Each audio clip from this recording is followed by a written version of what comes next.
Luar biasa. Luar biasa ya. Haleluya.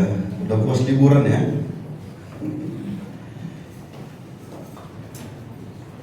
Oke, fokus kita di bulan ini ya masih sama gereja yang berkuasa. Ya. Siapa gerejanya? Kita adalah gerejanya, Bapak Ibu. Ya. Kita adalah gerejanya. Bukan gedung ini hanya tempat wadah kita bersama-sama bersekutu. Ya.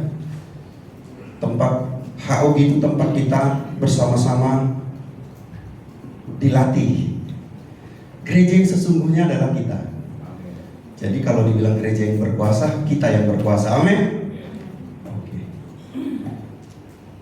Topiknya saya bawakan adalah menjadi serupa dengan Kristus. Kalau dengar ini agak serem, ya kan? Serupa dengan Kristus. Wah, tinggi kali serupa dengan Kristus. Saya pernah nanya beberapa orang, gimana serupa dengan Kristus? Apa imajinasinya, apa bayangannya? Ya, dia dengar cerita, mungkin nonton film tentang penyaliban Kristus, ya kan? Baca firman, belajar di sekolah. Bicaranya selalu bahwa Kristus itu memiliki kuasa, menghidupkan orang mati, menyembuhkan orang sakit. Ya, membebaskan orang yang terikat roh jahat. Kristus itu kasihnya sangat dalam dengan mengorbankan dirinya untuk menebus. Tinggi sekali. Tetapi yang Tuhan mau memang kita harus serupa dengan Kristus. Ya. Karena dari dulunya pun kita harusnya serupa dengan Allah, ya kan? Kita baca ini sama-sama. 2 Korintus 3 ayat 18. Dan kita semua sama-sama 2-3 ya. Dan kita semua mencerminkan kemuliaan Tuhan dengan muka yang tidak berselubung. Dan karena kemuliaan itu datangnya dari Tuhan yang adalah Roh, maka kita diubah menjadi serupa dengan gambarnya dalam kemuliaan yang semakin besar. Nah, ada beberapa hal yang harus kita garis bawahi. Tidak berselubung. Ya, artinya tidak ada yang Tuhan tidak tahu tentang kita. Jadi nggak bisa. Ya, tidak berselubung. Dan karena kemuliaan itu datangnya dari Tuhan yang adalah Roh. Ingat, ada Roh Tuhan. Ada Roh Tuhan dalam hidup kita. Ketika kita diciptakan, dihembuskan rohnya, makanya kita hidup. Ketika kita ditembus, setelah Yesus terangkat ke surga, diberikan rohnya, itu Roh Kudus. Amin. Ya, jadi kita serupa dengan gambarnya, gambar Kristus. Apa dasarnya bahwa kita serupa dan segambar dengan Kristus? Next.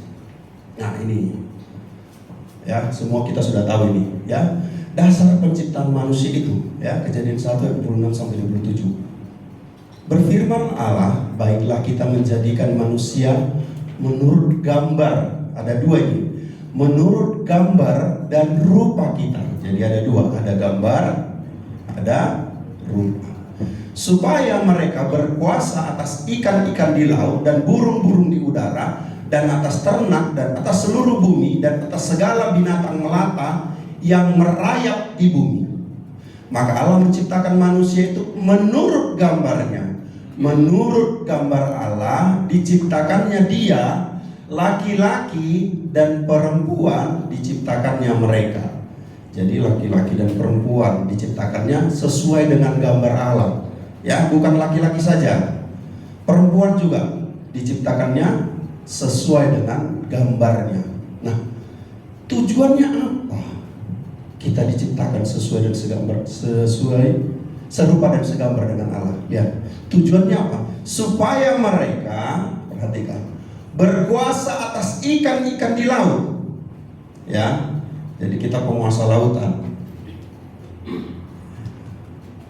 Makanya nenek moyang kita pelaut, ya kan? Bukan pembalap. udara kita kuasai. Dan atas ternak, dan atas seluruh bumi, ya, dan atas segala binatang melata yang merayap di bumi. Jadi kita tujuannya diciptakan serupa dan segambar dengan Allah supaya kita berkuasa. Anak-anak muda, ya, kalau kalah Prancis, jangan leto. Ya pendukung Prancis banget. Ya, anak-anak muda diciptakan untuk berkuasa atas bumi. Tapi ada, supaya kita bisa berkuasa atas bumi, kita harus serupa dan segambar. Tujuan diciptakan serupa dan segambar supaya kita berkuasa. Anak-anak muda, kau harus jadi pemimpin-pemimpin di negara ini, supaya negaranya benar.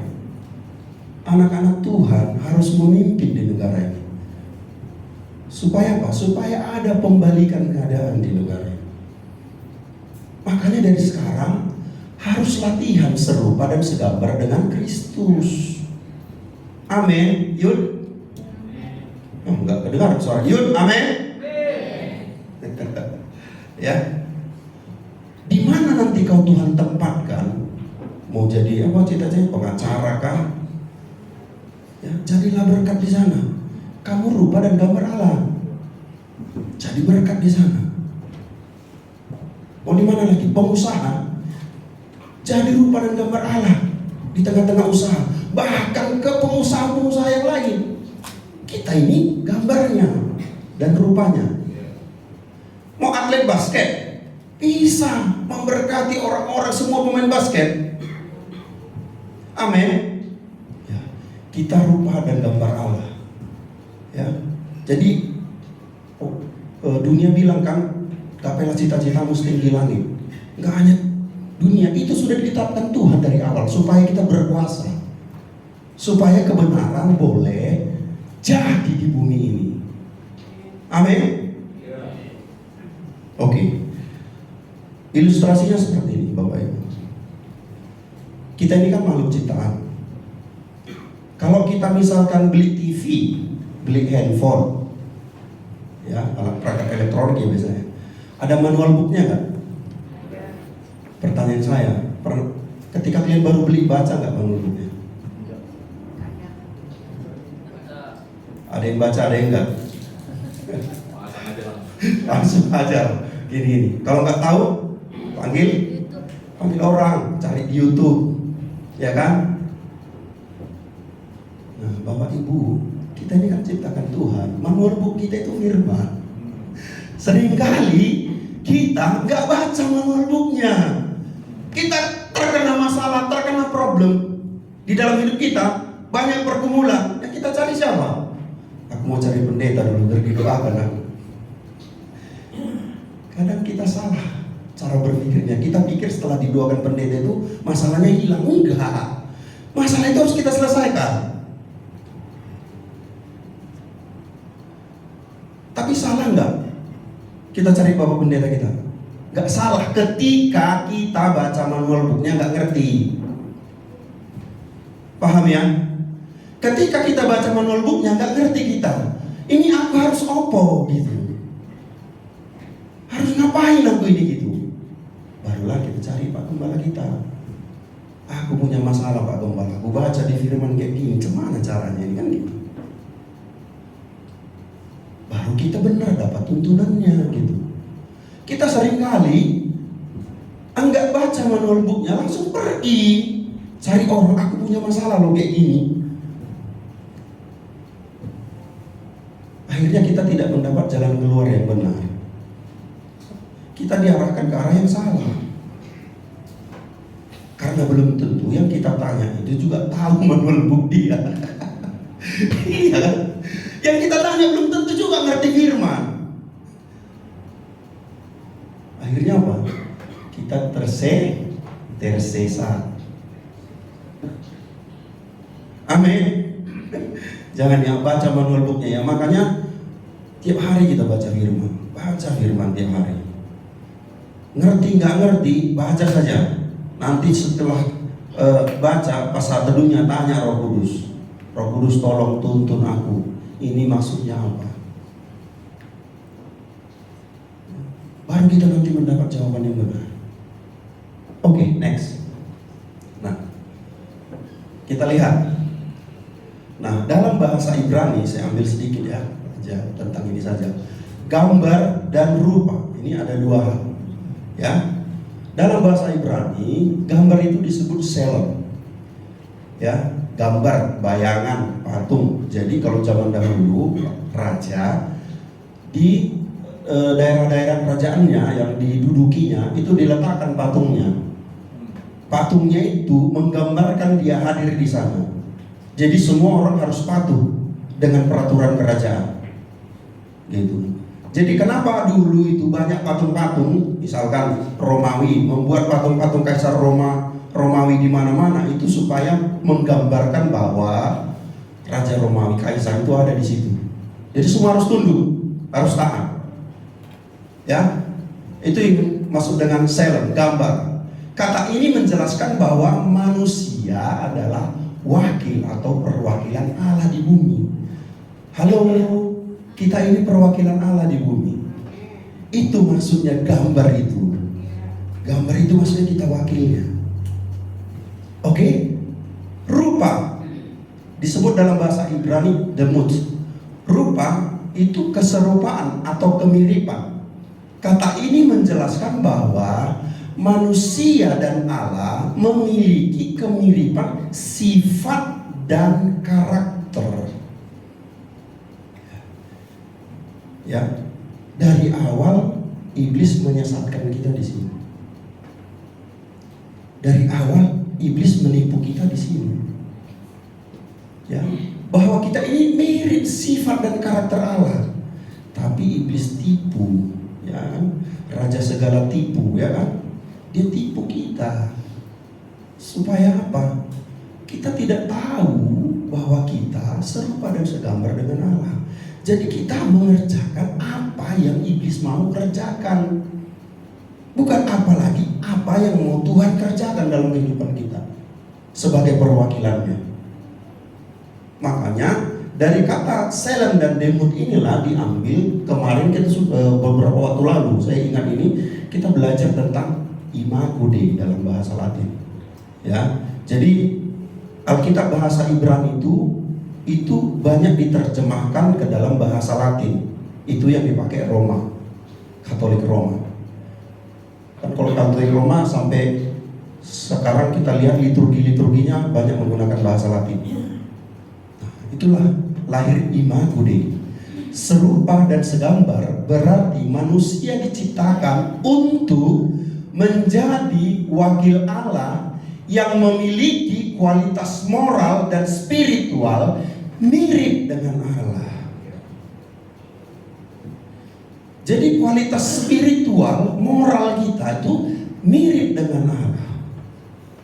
Ini yang mau diluruskan. Ketika manusia jatuh ke dalam dosa, manusia kehilangan gambar Allah, makanya dia sembah batu lah, dia sembah pohon lah, ya kan? Makanya muncul banyak dewa-dewa. Dewa ini, dewa itu banyak. Dewi ini, dewi itu. Manusia kehilangan gambaran Allah. Ya, selain untuk penebusan, Yesus ketika turun ke dunia, Sang Firman turun ke dunia, dia menjelaskan siapa gambaran Allah itu.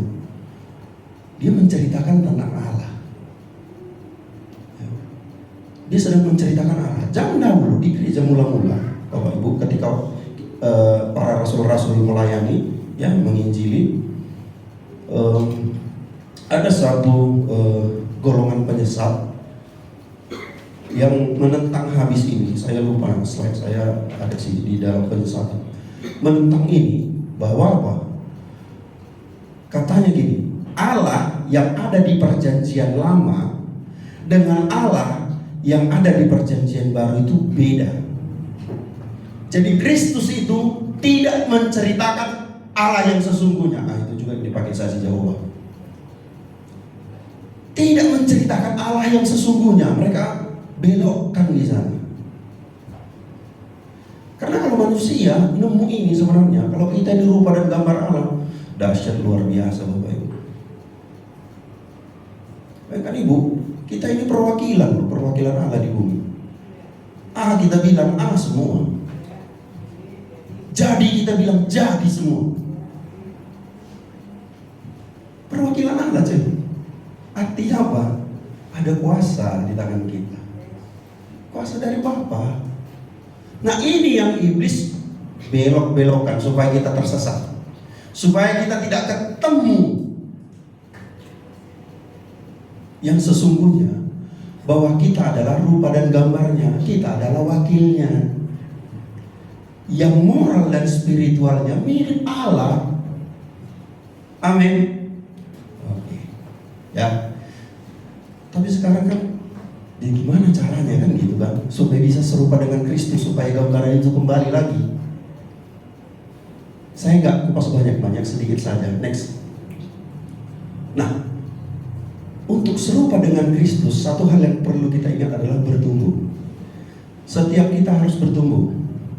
Ya, kita adalah benih, ya, dan harus ditanam kan, benih harus ditanam biar tumbuh. Ya, benih harus ditanam. Mazmur 92 ayat 12 sampai 16 ini ringkasannya saja saya ambil ya. Nanti bolehlah kita buka ya.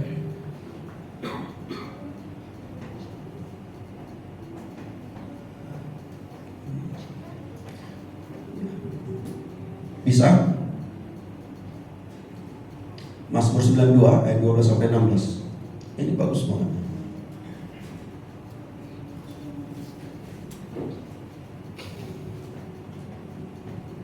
Ayo kita buka aja sama-sama di Alkitab kita.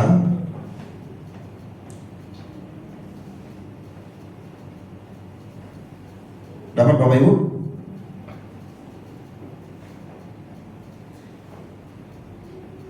Ayat 13-nya saja. Oh ya, udah benar. 2-3 ya.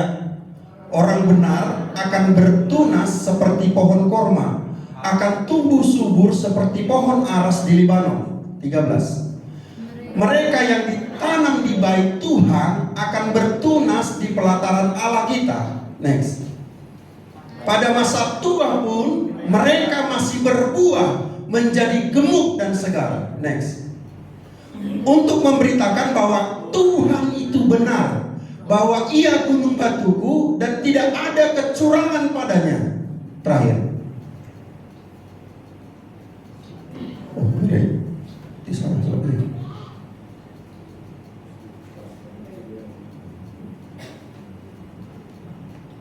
Ada.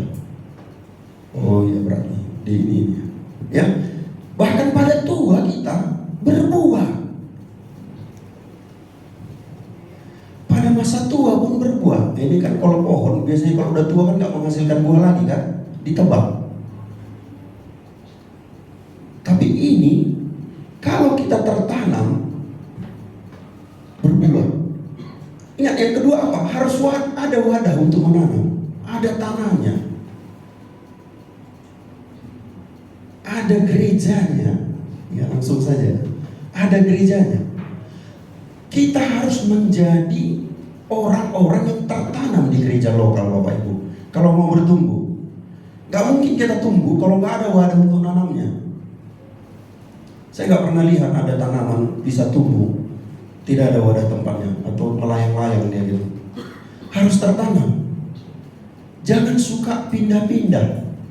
Amin.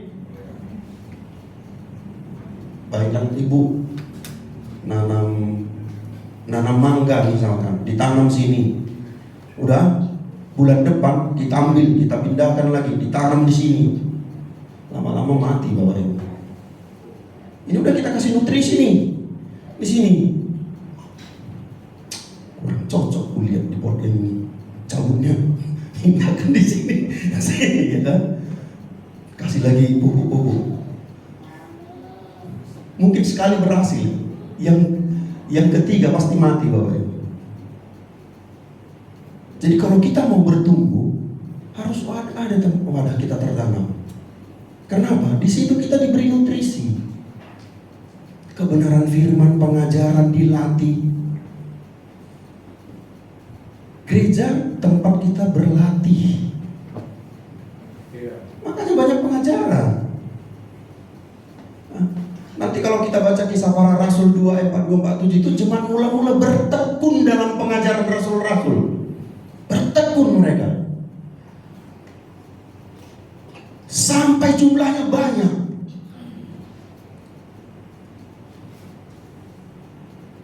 Ingat ya Bapak Ibu, harus tertanam.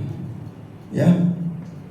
Bapak Ibu, mulai putuskan. Kalau misalkan belum menetap, putuskan. Harus tertanam. Kalau mau bertumbuh harus tertanam.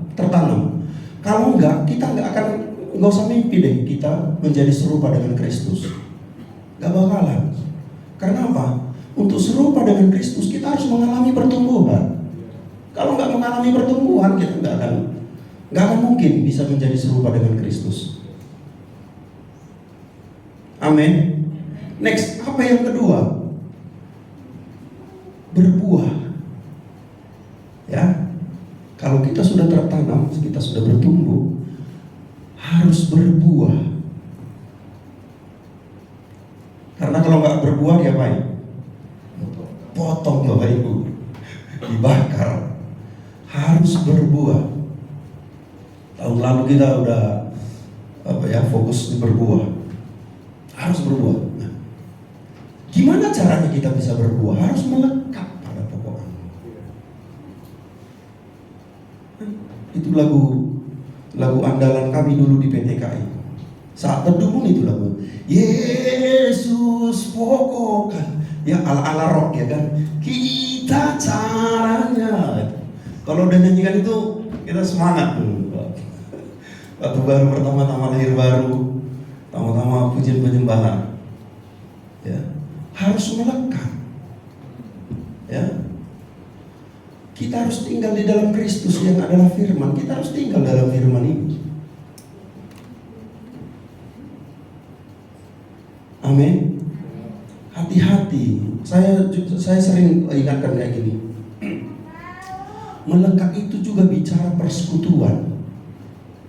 Persekutuan dengan Kristus. Ya. Bersekutu itu bukan hanya sekadar berdoa, Bapak Ibu. Ada orang kan, rajin dia berdoa, rajin dia bersekutu katanya. Ya itu bagian dari persekutuan. Tapi terus menghadirkan Kristus di dalam hidup itu sebenarnya persekutuan. Dalam kondisi apapun. Dalam kondisi apapun. Sesusah apapun kehidupan kita saat ini harus melekat pada pokok anggur. Itu namanya bersekutu. Ya. Firman Tuhan bilang, tinggallah di dalam Kristus, melekat pada pohon anggur. Nah, maka nanti menghasilkan buah. Oke. Yang kedua, ranting itu harus dibersihkan. Ayo kita cek. Di dalam kehidupan kita ranting-ranting apa yang tidak benar? Ya. Jangan nanti kayak sempedak berbuah nangka katanya. Ya. Itu kan mirip-mirip ya. Kalau misalkan jambu berbuah nangka kan gawat nih. Pohonnya jambu, buahnya nangka gitu. Jadi segala yang tidak benar itu dibersihkan. Firman Tuhan bilang di Yohanes ini, memang kamu sudah bersih oleh karena firman yang kukatakan, kata Kristus. Kita sudah bersih karena penebusan Kristus. Tapi kan tubuh jasmani kita masih banyak yang dunia, makanya perlu diproses. Makanya perlu dibersihkan lagi apa? Untuk berbuah dan menghasilkan buah yang banyak. Jadi yang dua ini nanti untuk berbuah, pertama harus melekat, yang kedua harus dibersihkan. Apa kira-kira di dalam kehidupan kita yang perlu dibersihkan? gampang sakit hati, harus dibersihkan. Mudah kecewa, harus dibersihkan. Masih suka kompromi, masih dengan dosa, harus dibersihkan. Kenapa? Supaya kita berbuah. Kalau kita berbuah, baru kita bisa menjadi serupa dengan Kristus. Harus dibersihkan, Bapak Ibu. Ya, saya tahu ini khotbah yang tidak enak kalau udah gini, ya kan? Karena ini agak sedikit mengganggu kenyamanan kan gitu. Tapi saya mau, sekalipun kita tidak nyaman, kita nanti hidupnya benar. Ya, teguran-teguran keras, ya, dan beberapa pemimpin kita harus terima. Supaya apa? Kita sedang dibersihkan, kita sedang diproses. Saya sangat suka dengan Daud. Daud itu setia dengan proses. Yusuf sangat setia dengan proses. Ya kan? Saya pikir belum ada proses di dalam kehidupan kita ini seperti Daud dan Yusuf, benar kan? Ya, yang dibuang ke dalam sumur, ada yang bekas dibuang ke sumur sama saudara-saudara, dijual. Saya pikir nggak sampai setega itu, ya kan? Tapi dia setia dengan proses itu. Dia setia, dibersihkan hal-hal yang tidak benar itu dibersihkan semua. Sampai akhirnya apa? Buahnya keluar. Buah Daud sampai sekarang ini apa? Perkenanannya Allah atas Daud. Hidup kita ketika benar, saya sangat apa ya? Pengenlah gini misalkan. Nanti anakku si Sakti ketika bikin salah, Tuhan bilang, karena bukan karena bapakmu si Ronald itu, udah selesai kau katanya. Itu yang aku suka, Pak. Allah dengan Daud. Kalau bukan karena bapakmu Daud, katanya sama keturunannya, udah selesai kau. Kalau bukan karena nenek moyangmu Daud,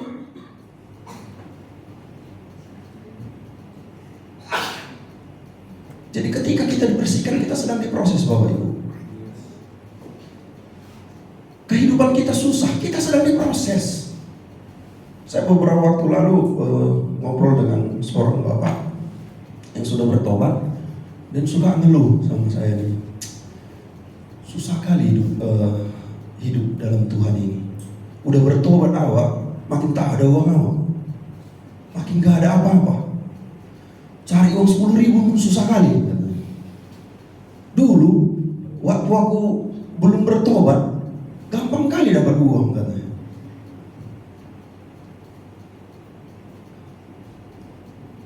Pada saat itu saya bilang, Tuhan kasih hikmat sama saya. Saya bilang, Bapak masih kakinya itu masih satu di sini, satu di sini.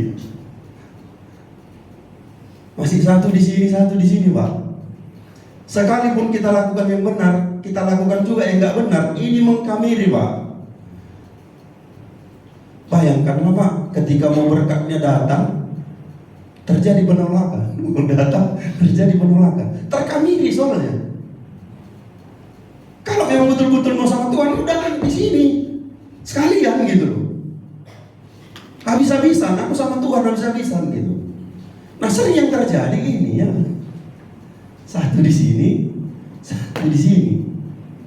Kita sibuk menyembah Tuhan, kita juga sibuk mengerjakan sesuatu yang tidak benar. Gak bisa. Oh gak benar aja sekalian. Karena cuma biar gak suam-suam pukul. Ya. Kan suam-suam itu mengerikan. Allah tidak menerima, neraka pun menolak. Jadi kemana dia gitu? Sekalian aja di sini sekalian. Di sini saya bukan mendorong Bapak Ibu supaya melakukan dosa, enggak. Jadi kenapa kalau kita, itu hikmat yang saya dapatkan ketika saya berdoa, ditanya Bapak itu. Saya bilang, jangan sekalian di sini loh. Habis-habisan aja sama Tuhan. Mau kau goreng aku Tuhan, gorenglah. Mau kau rebus aku Tuhan, rebuslah. Yang penting jadi. Benar. Jadi serupa dengan Kristus, hidup kita ini mulia. Tuhan mau kita menjadi wakilnya di dunia ini, jadi berkat Bapak Ibu. Nggak mungkin kita susah untuk memberkati yang nggak ada cerita. Kita harus penuh dengan kelimpahan untuk bisa memberkati. Nggak ada orang yang kekurangan memberkati. Kemarin saya cerita-cerita sama anak saya, cerita tentang orang miskin, orang kaya. Oh ini kaya, begini, kita miskin. Aku bilang, kalau orang kaya masih terus dia merasa kurang, itu miskin. Karena apa? Karena memang sifat orang miskin kurang. Semua kurang, ini kurang, itu kurang, semua kurang. Tetapi orang kaya akan selalu bilang, cukup. Cukup. Walaupun Tuhan limpahkan terus berkatnya, tapi yang keluar itu cukup. Ya, kurasa kita punya yang kerja-kerja di perusahaan bisa lihat ya. Dulu saya punya atasan juga gitu. Ada atasan saya semua kurang. Udah the best pun kita tetap kurang. Ada di luar atasan saya. Udah mantap, selalu bilang sama aku, udah mantap itu. Tinggal ini kan aja sedikit nanti kayak gini, udah jadi itu gitu. Ada satu atasan saya dulu gitu. Saya sangat suka sama dia gitu. Jadi saya merasa apa ya? Wih, bagus juga aku dihargainya kerjaan gue ya. Jadi yang udah sungguh-sungguh kita mati-matian. Kayak gini aja susah kali. Pokoknya semua lah kritiknya negatif tuh semua gitu kan. Gak puas-puas bapak ini. Udah the best Munawar, the best nasional loh. Udah the best Munawar, tetap aja gak pas sama dia gitu. Gitu. Ada yang kayak gitu. Ya. Jadi kita belajar, hari ini kita belajar mengucap syukur dengan cukup. Maka hidup kita akan berkelimpahan.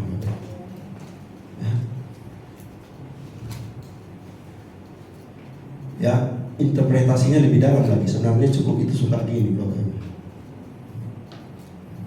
Kan suka gini. Cukup itu sebenarnya suka memberi. Nah, ini lebih dalam lagi nanti, ya kan? Cukup itu suka memberi. Kalau miskin itu kurang itu selalu gini. Cukup lagi itu gini sama Tuhan ya kan? Jangan gini sama dunia, sama Tuhan aja lagi. Next. Ini yang perlu kita perhatikan. Buah apa yang keluar dari hidup kita? Nah, ini kita bisa mengukurnya sebenarnya. Makanya saya bilang tadi firman itu manual book kita. Kita biasa ukur sebenarnya. Kita serupa dan segambar dengan Kristus enggak? Semakin serupa dan segambar dengan Kristus enggak? Iya aja.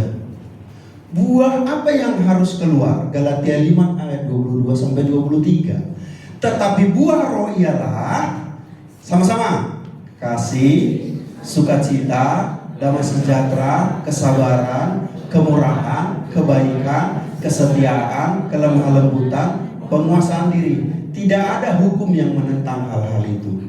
Ini saja kita perhatikan. Fokus saja ke sini. Ada kasih nggak dalam hidup kita? Kepada saudara kita, kepada orang tua kita, kepada tetangga kita. Keluar nggak ini? Nah, sebenarnya kita bisa ukur sendiri, ya. Kita bisa bikin, bisa bikin sendiri. Oh, kayaknya aku dikasih ini kurang gitu. Kita bisa ukur. Sukacita, kita orang yang sukacita enggak? Ya kan? Apa standar sukacita? Ketika hari ini nggak ada uang di kantong kita, kita bilang Tuhan baik. Itu standar sukacita. Ketika hari ini kita nggak makan, kita bilang Yesus baik. Ketika kita merasa hidup kita susah sekali, tapi kita terus melayaninya di sini, itu baru sukacita. Makanya Daud pun tegur dia. Bersukacitalah hai jiwaku, katanya. Disentakkannya jiwanya. Begitu banyak pergumulannya, dia sentak jiwanya. Bersukacita aja. Makanya kita gitu. Kalau misalkan saya juga mau gitu kan. Banyak masalahnya ini lagi. Belum selesai datang lagi ini. Belum lagi selesai datang lagi ini. Sampai akhirnya apa? Harus pakai manual book juga saya baca. Baru saya bangkit, bersukacita. Tuhan sedang membentuk, Tuhan sedang menenun kita, Tuhan sedang membentuk hidup kita, karakter kita. Bangkit, semua selesai. Saya doa, kerjakan saja, selesai. Standar sukacitanya seperti itu. Sampai dalam hal terpuruk sekalipun kita bisa bilang Tuhan baik. Selesai ini semua bersama-sama dengan Tuhan. Yang kedua, damai sejahtera. Nah, ini penting. Kita ini kan pembawa damai. Kemana-mana harus damai. Jangan bingung apa ribut di situ. Ya kan? Ya. Harus penuh damai sejahtera. Kemana kita berdiri ada damai di situ. Namanya rupa dan gambar Allah. Ke pajak kita pergi harus damai di pajak. Di perusahaan kita bekerja harus damai. Di mana tempat usaha kita harus damai di situ. Sebenarnya itu yang bicara kita tentang agen perubahan Bapak Ibu. Intinya di sana. Kemana kita pergi? 9 buah rohnya ada. Ini bukan karunia ya. Semua harus ada. Kan karunia kan satu orang itu bisa 1, bisa 2 kan gitu. Itu karunia. Tapi ini tidak Bapak, tidak ada tawar-menawar. Ini semua harus ada dalam kehidupan kita. Baru kita serupa dan segambar dengan Kristus. Terus apa lagi? Kesabaran. Kita orang yang sabar nggak? Kita bisa cek diri kita sendiri.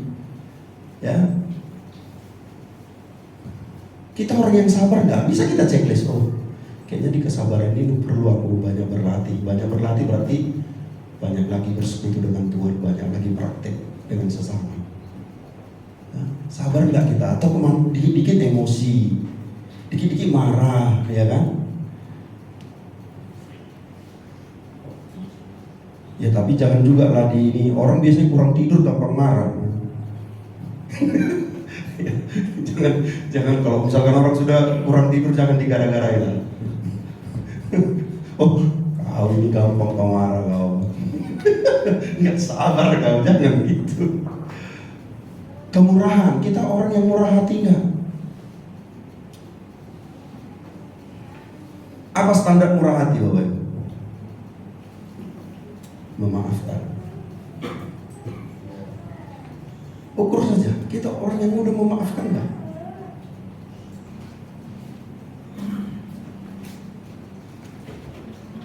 Itu standar kemurahan. Selanjutnya kebaikan, orang yang baik, ya. Interpretasi terlalu luas itu kalau kebaikan. Kesetiaan, kita orang yang setia nggak? Setia kepada Tuhan, setia kepada pasangan, keluarga, setia kepada di mana tempat kita bertumbuh, ya, setia kepada orang-orang di sekeliling kita. Termasuk di pekerjaan, di mana saja kita ada. Kan tinggal kita ukur saja. Saya ini orang yang setia atau tidak. Ya. Kalau misalkan ternyata belum, kita perlu lagi latihan. Kita perlu minta tolong Roh Kudus. Kita perlu diberi Diberi tools untuk melatih kita. Ya. Nanti tinggal ditanya ibu-ibu ini. Suaminya sabar nggak? Murah hati nggak? Ya kan? Karena yang mengukurnya itu adalah orang terdekat, yang memvalidasi. Saya, bagaimana hidup saya, yang memvalidasi itu istriku. Jangan tanya saya bilang saya baik. Tanya istriku. Ya. Mau tahu bagaimana istrinya? Tanya suaminya. Itu validasi yang paling tepat. Tanya anak-anaknya, gimana orang tuamu? Ya, kalau tanya langsung sama orangnya, baik-baik aja dia. Ya, apa yang keluar lagi coba? Lemah lembut.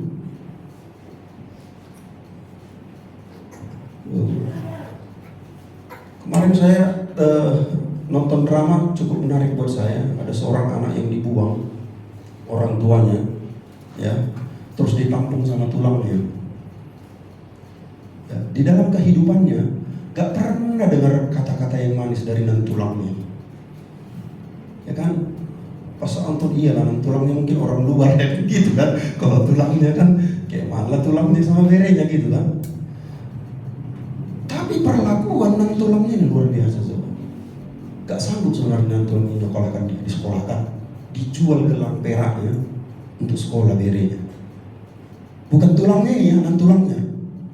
Waktu dia bantu nan tulangnya ini, marah nan tulangnya ini. Udah sana, pergi ke sekolah. Kau sekolah kau katanya. Kan marah-marah gitu. Sampai nangis-nangis terus anak kecil ini ya kan. Diambilin tas. Ini ada tas dulu. Ada sepupunya situ laki-laki. Waktu kecil dia nih, ini tas dipakai nih. Ganti bajumu. Baru datang, marah. Jadi takut, memang seram kali nan tulang ini. Dari wajahnya aja seram gitu. Diangkat dia, dibikin air hangat, dimandikan air hangat mereka. Kau kotor kali kau, bau itu kau cepat sakit. Takut anak kecil tertekan ya kan. Sampai kayak gitulah terus perlakuannya. Yang membuat dia apa ya? Jadi trauma asal melihat wajahnya. Itu ya. Enggak lemah lembut. Tapi memang inti dari ceritanya itu dia mengasihi ini. Tapi caranya lemah lembut itu dia nggak tahu. Gitu.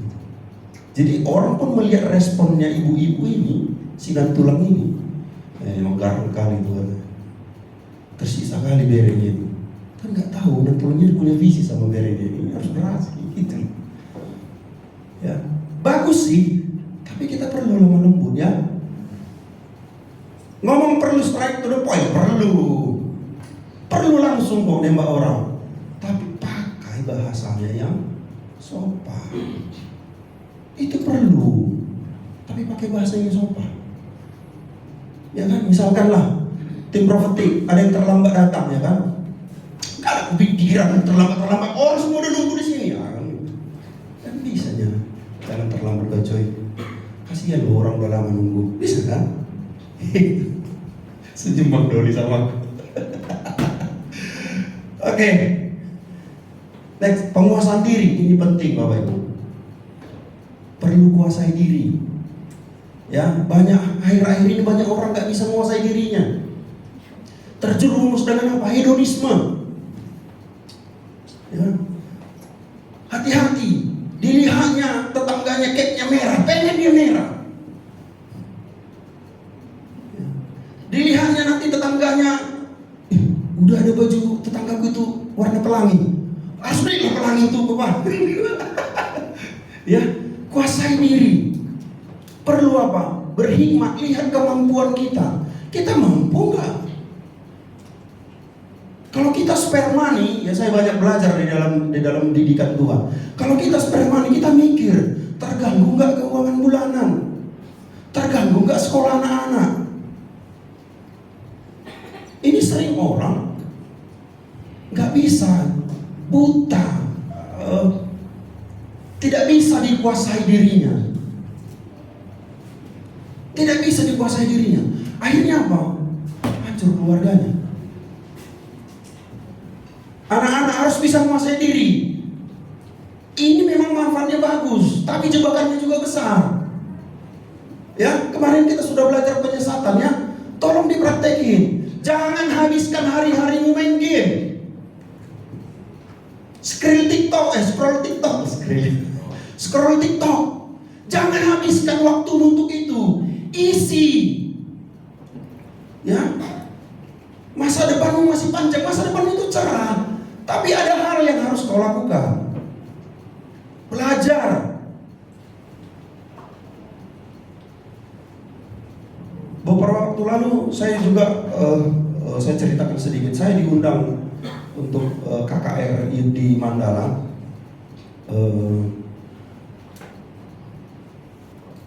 Saya bersyukur sekali gini. Saya bisa ukur karena saya ini kan di pelayanan youth. Saya bisa ukur gini. Oh, tingkat kemampuan anak-anak di HOG mengenal teknologi dengan tingkat kemampuan anak-anak di Mandala, saya bisa ukur jadinya. Saya sangat bersyukur waktu diundang sana itu.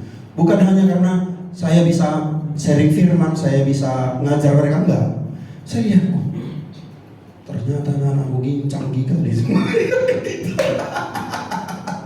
Ya, ketika saya cerita Discord mereka sama sekali tak tahu. Yang mereka tahu cuma apa? Instagram sama TikTok. Tapi hebat, keren apa? Semua aplikasi judi mereka. Ya, waktu bapak-bapaknya kami ngobrol sama ibu-ibunya juga, begini mereka. Bapak lihat dulu handphone bapak, coba lihat apa ada di dalam. Sama Pak, kalau bapak download itu, anak bapak pun download itu. Ya. Jadi hati-hati, harus bisa kendalikan dirinya. Teknologi bagus, tapi itu bisa juga menyesatkan. Lihat aja ya, Bapak Ibu, kita bisa ini sama-sama, bukan hanya gereja saja ya. Tugas Bapak Ibu juga lihat anak-anak kita, lihat perubahan-perubahan yang ada di hidupnya. Pemberontakan kecil, perhatikan saja Bapak Ibu. Mulai rolling eyes kalau disuruh. Perhatikan dulu ini. Perhatikan. Buangkan dulu sampai hati-hati Bapak Ibu. Ini pemberontakan, memang percikannya kecil-kecil, ini bisa meledak. Bersihkan ini nanti sibuk kali. Udah mulai naik levelnya Bapak Ibu. Kita para orang tua hati-hati, lihat. Lebih bagus disiplin keras. Tarik handphone, sini. Kerjakan ini. Lebih bagus sekarang Bapak Ibu cambuk dia daripada nanti Bapak Ibu dicangkolnya. Ngerti maksud saya? Sampai dia memberontak, akhirnya kenapa? Kenapa bisa kayak gitu? Udah berubah dia. Kita harus perhatikan pelan, anak-anak kita lihat pelan-pelan. Ini berubah nggak? Sifat ininya berubah nggak? Ini kok udah makin melawan gitu. Jangan kita anggap semua biasa-biasa. Nah, kita baru melihat perubahannya, kita belum melihat apa yang dilihatnya, apa yang dimasukkannya ke dalam jiwanya. Karena apa? Kita sudah belajar, itulah yang keluar. Itu yang membentuk perilaku. Saya udah cerita sama mereka, kenapa ada bom bunuh diri? Karena dimasukkan terus di sini tontonan eksekusi, digorok lehernya, dibomkan dirinya, segala. Itu minimal 6 bulan itu ditontonkan terus 8 jam dalam sehari. Akhirnya jadi pelaku bom bunuh diri dia. Itu tertanam di sini, itu pasti muncul jadi perilaku. Kenapa orang-orang orang-orang yang mengalami trauma masa kecil akan memperlakukan anaknya seperti itu juga? Karena itu yang terisi di sini. Saya bilang kalau sampai ke alam bawah sadar itu jadi perilaku, itu nggak akan hilang. Karena memori alam bawah sadar itu memori selama-lamanya dan kapasitasnya tidak terbatas, Bapak Ibu. Kalau sampai itu semua perilaku-perilaku yang nggak benar itu nyebrang ke situ, itulah perilaku yang akan keluar. Kita harus hati-hati. Kita mulai cek, mulai care sama anak-anak. Dia nonton apa sih? Saya pernah cloning WhatsApp-nya Fanny. Saya lihat apa isinya. Karena saya takut. Karena saya lihat, karena saya studi melihat tentang youth ini, karena saya cukup terbeban. Saya lihat apa sih perubahan-perubahan perilaku di anak-anak remaja sekarang, apalagi di Gen Z. Sampai saya cloning, walaupun itu gak benar sebenarnya. Sampai saya cloning WA-nya, dengan siapa dia berkomunikasi, apa topik komunikasinya. Ya.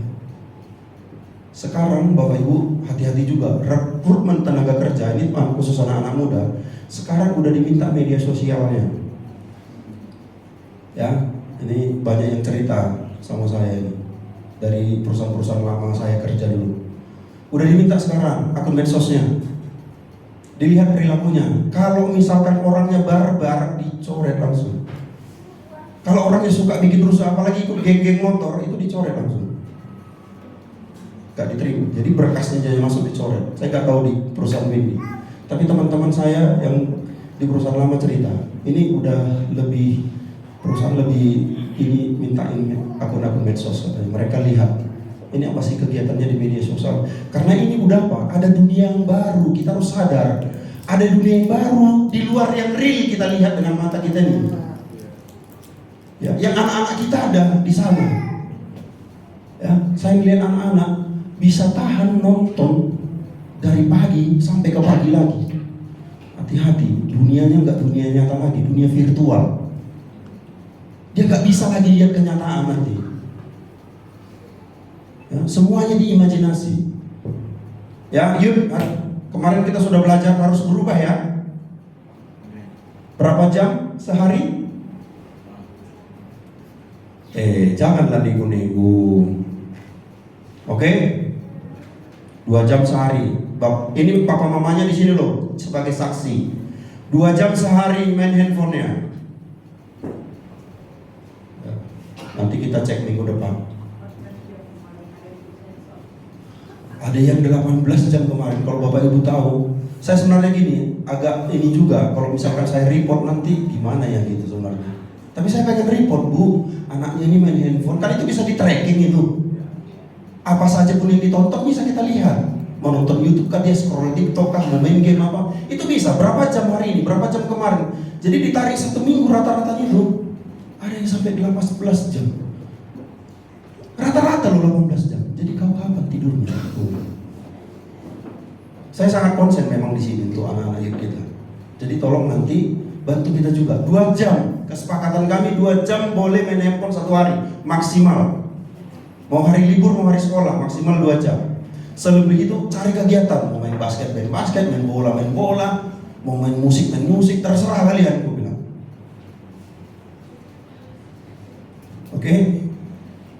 Oke, next. Ya jadi panjang banget ya. Ya, saya sekali lagi ingatkan, ini kerjasama kita Bapak Ibu, orang tua dengan kami di Youth untuk bisa monitor anak-anak kita. Saya pengen anak-anak kita ini anak-anak hebat lah. Ya, mimpi saya mereka ini jadi pemimpin-pemimpin di negara ini. Itu mimpi saya. Oke. Nah, gimana caranya itu? Tadi kita sudah lihat ya, toolsnya apa? Buah-buah roh. Mengalami pertobatan setiap hari. Nah, pertobatan yang dikerjakan setiap hari membuat hidup orang percaya semakin bersih. Ya, tadi kan harus dibersihkan kan, supaya menghasilkan buah, dan buahnya lebat itu harus dibersihkan. Dan siap untuk menghasilkan buah. Ya, jadi pertobatan itu proses setiap hari. Kita bertobat setiap hari, nggak bisa tiba-tiba simsalabim langsung jadi berubah, enggak. Setiap hari. Kualitas nanti perubahan kita setiap hari ditentukan persekutuan kita dengan Tuhan. Gak usah bermimpi kita bisa berubah setiap hari kalau kita gak bersekutu dengan Tuhan. Ya, kualitasnya bisa diukur dari persekutuan kita setiap hari dengan Tuhan, itu menentukan pertobatan kita setiap hari. Yang kedua, menghasilkan buah dari pertobatan. Nah, ini yang saya bilang tadi, yang merasakan buah kita adalah orang-orang di sekeliling kita. Nah, menghasilkan buah dan mengizinkan orang lain menikmati buah dari pertobatan kita, itulah yang Yesus mau kita kerjakan setiap hari sebagai wakil Allah di bumi yang memiliki spiritual dan karakter seperti Kristus. Artinya itu apa sebenarnya? Simpel. Hidup menjadi berkat. Jadi hidup menjadi berkat itu apa? Orang lain merasakan buah pertobatan kita. Orang lain kita pengaruhi untuk bertobat. Kan kita agen perubahan. Agen perubahan itu apa? Harus mempengaruhi orang lain. Makanya saya bilang di mana kita ada damai, ada sukacita, gitu. Di mana kita berdiri tidak ada orang yang ngomongnya kasar, ya kan? Ngomong sembarangan. Melihat kita apa? Ada wajah Kristus soalnya di situ. Ngaruh situ aja. Gitu. Ya kan? Sering gitu. Nah, itu semua pengaruh Bapak Ibu. Enggak usah sepele. Ketika kita datang orang berubah, itu pengaruh. Itu yang harus kita pegang. Nah, itu kan misi-misi gereja kita sebagai agen perubahan. Amin. Habis Karin. Yang terakhir ini. Bagaimana orang itu dirubah, dibentuk sama Tuhan? Ya, ilustrasinya ini yang terakhir. Saya udah pernah cerita kalau nggak salah ya, nggak tahu. Saya pernah ke Bali, ke tempat proses pemurnian perak. Jadi kalau Bapak Ibu ke Bali, pergilah lihat. Perak itu untuk dimurnikan, dibakar. Ya, perak itu dibakar, dicampurkan dengan bahan kimia supaya dia betul-betul murni. Tapi nggak dibakar gitu aja, dipegangin sama yang bakar. Satu hal yang saya dapat, ketika kita diproses Tuhan, Tuhan nggak ninggalin kita, Bapak Ibu. Dia terus pegang tangan kita. Ya, dia pegang terus tangan kita sampai betul-betul itu mengkilat warnanya, peraknya itu sampai betul-betul mengkilat dan semua kotorannya hilang. Makanya perlu bahan kimia tadi supaya betul-betul murni.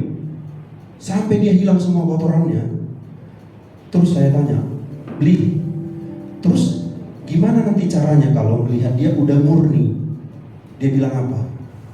Kita bisa berkaca di perak itu. Kita bisa melihat wajah kita di perak itu. Pemurnian yang Tuhan buat di dalam kehidupan kita sampai nanti orang melihat ada Kristus di dalam kehidupan kita. Ketika orang berkaca, bukan berkaca sih, melihat ada Kristus di dalam kehidupan kita. Sampai betul-betul bisa berkaca, perak itu bisa kita lihat ini, kita berkaca, bisa sisiran begitu. Itulah dia murni. Itu dia dibentuk sama Tuhan. Amin. Amin. Mari kita bersatu dalam doa. Bapak kami bersyukur.